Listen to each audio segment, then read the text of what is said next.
the economy still looks quite fragile.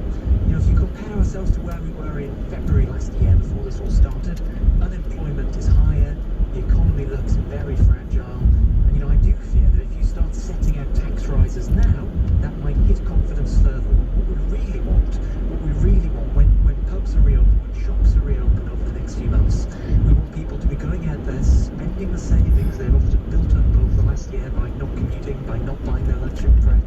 We want companies to be investing for the future. Again, that's called motoring recovery. And once that recovery is really firmly established, that's the time I think you should be thinking about, okay, we've got this debt pile now. How do we go about repairing that? But let's get the economy moving before we slap the brakes on. Just a quick line, if you wouldn't mind, before I move on to other guests. Sunak's £5 billion plan to rescue high streets from collapse. Now, the high streets were dying anyway, so they've got to kind of reform. But this is grants being offered to stricken shops and pubs. Detail on that, Duncan? Well, we'll find out more deals on Wednesday, but yes, it's a big shift from the previous approach, which has been very heavily reliant on loans. Loans are great for tiding businesses over, but of course they've got to be repaid. If you're running a pub which has been shut with no customers for much of the last year, then a grant is going to be much more helpful to you than a loan. Duncan London, economics correspondent at The Economist. Thank you. Good to speak with you. Claire Walker is co-exec director of the British Chambers of Commerce. Claire Walker, what does business need? What do your members need? Well, thank you for having me, Andy. I think the news around the £5 billion grant is a really welcome step for many of our businesses. This is something that the Chambers of Commerce have been calling for some time, and for the reasons that your previous speaker talked about. Actually, businesses are full of debt. Many of them have not been able to have full operations for over a year, and so it will be a real shot in the arm for them. But equally, we need to give them time to recover, and we need to be looking at other cliff edges that are coming up as we move to this budget period. The end of the furlough scheme, VAT, deferral, and business rates are all critical issues that our businesses will be looking at the Chancellor to address on Wednesday. Just some of the detail about hospitality, hotels, gyms, personal care and leisure firms eligible for up to £18,000, and this is per premises as they're due to open later under the plans for easing lockdown. So look, the devil's going to be in the detail. How easy is that money to get a hold of? Is it a grant? Is there a loan element? We don't know anything about it yet, but it's just another one of these things which is coming out. Here's a contentious question, if you like, but the high street was dying anyway, or it certainly was struggling in many ways. Is the high street saving? Is it worth saving? Is it something that we should be aiming at? Well, first of all, you're absolutely right. The devil and the test of this policy will be how quickly it hits the front line. And what we've seen across the country and devolved nations is that it's been a real mixed match and a sort of postcode lottery about how quickly that money reaches the front line. So we need to make sure that it reaches really quickly. In terms of your question, I think I'm interested that it's been positioned as a high street saving grant. This is about businesses up and down the country, whether or not they're in the high street or not, that have had to close. Not necessarily their positions support. It's the fact that they've had to close and that their way out of lockdown from these delays for reasons that we understand they've been seen to be sort of higher transmission. So I think this is about recognising there's a group of businesses for no fault of their own that have had extraordinary conditions on them, and we've just got to get them through until we're with our population vaccinated. It's great speaking with you again, Claire Walker, co-exec director of the British Chambers of Commerce. Okay, talk about getting through, surviving, and just waiting for the doors to open and get people back in again and get some of this worry out of the way as some of the cash comes back through. Now, let's speak to some of the owners of business. Tracy Nichols, owner of Workhouse Fitness Club. It's a gym in Halesome in West Midlands. Tracy, good morning. Through everything that you have, so many people have been through so many things in this last year. What's it been like to be a business owner, and what are the biggest costs that you've had to incur that you wouldn't have had to without this damn pandemic? Yeah, it's been pretty horrendous. Myself and my husband own the gym, so we're self-employed personal trainers as well, and we've got three children. So it's been really tough. We've been literally open for a few months out of the year. You're still having to pay your rents, your utilities, your insurances on the building, the contents, your accountants.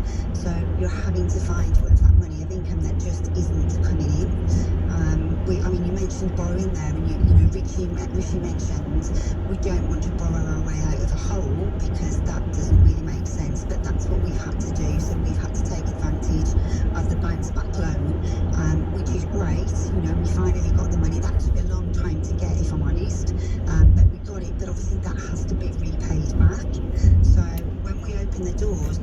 we would open the door, say for New Year, and everybody can't wait to get through the doors. Yeah, the gym's packed. We all, in the industry, we all know we've got that footfall. We know we're relying on the income. Whereas now, obviously, we open, it's reduced capacity.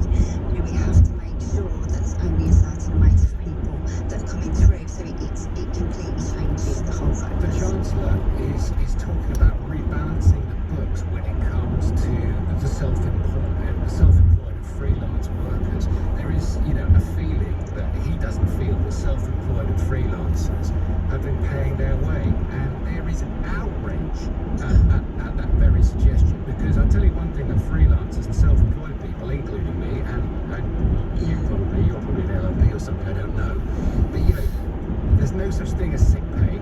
There's no such thing as getting paid if you don't go into work. There's no medical benefits. There's no pension contributions. There's no nothing. You live on your wits. And this government seem to have offered the self-employed and contractors as little as anybody, to be quite frank, and I would criticise it.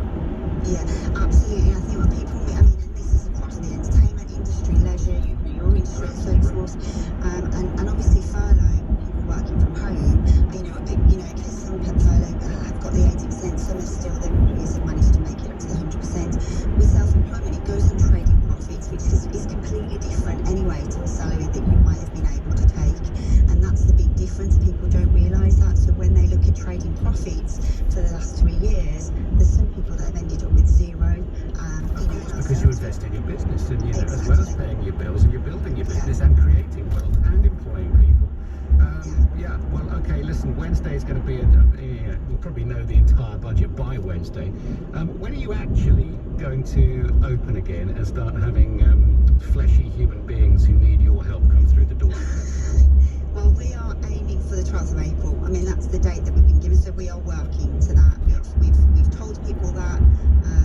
I'm hoping to goodness that doesn't change. I think we all say in the industry many, many times, it's not even just about the physical health. People's mental health has suffered majorly, Andrew, and people are constantly in touch with us. You're definitely going to open on the 12th of April. So if as long as we can open on that 12th of April, that's what we are gearing up to. Isn't it strange, Tracy? You work with people, you make them feel better. You're almost a social service. You listen to people, you see people change, you see their positivity after you see their negative walking in, you see their positivity going on, you see their resilience going up. Why are we so rubbish at understanding physicality in the UK? Big question, that's 30 seconds. It's a mystery to us all. All of us in the industry, we were closed, we could have been helping people. The stronger and fitter mentally and physically people are, the more they can fight the virus, the more we can educate them and help them. So, we need them open. We need to understand that this really helps people and will help people to prevent the virus and also to help them get over it and recover quicker, and all other viruses and illnesses. Absolutely right. Regards to you, Tracy, and to your husband and to the children. Good luck with your business. You're the owner of Workouts Fitness Club. That's a gym. It's in Hales Own, West Midlands. Check it out either online or in person. 7:15 is the time. Rishi Sunak is going to affect every single one of us on Wednesday. It's going to set the agenda. Forget your politics, which is going to set the agenda for that for a while as well. Just forget that. What do you need to hear from Rishi Sunak on Wednesday? What has got to be in there for you to survive financially? What is your story? 03456060973. Lots more other stories to cover as well. We've got some dog napping. We've got Israel entering a vaccine passport phase. Should people be compulsorily vaccinated who work in care homes and hospitals in this country? There is so much news around this morning. I can't wait. This is what we see in the headlines with Glenn Thompson. A £5 billion grant scheme to help pubs, restaurants and retailers hit hardest by coronavirus lockdown rules will be announced in Wednesday's budget.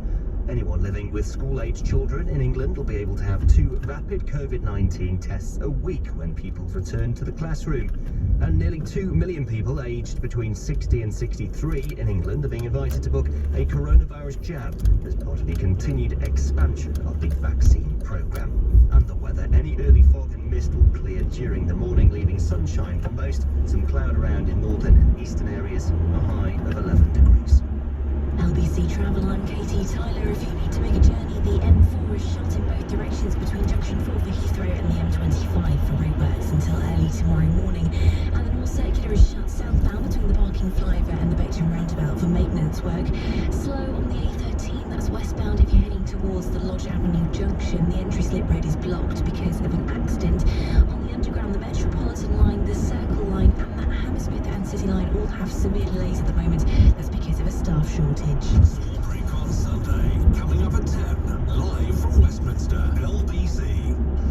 Whether you're a gin distiller in Bristol or a chocolatier in York, the UK government can help you grow your sales abroad. Because businesses like yours can benefit from trade deals which are opening the doors to markets around the world and creating more opportunities to get your products on the shelves in Tokyo, Mexico City, Toronto and more. For free export advice, visit gov.uk/growbyexporting. The latest government guidance requires everyone to stay at home. You should only travel for legally permitted reasons.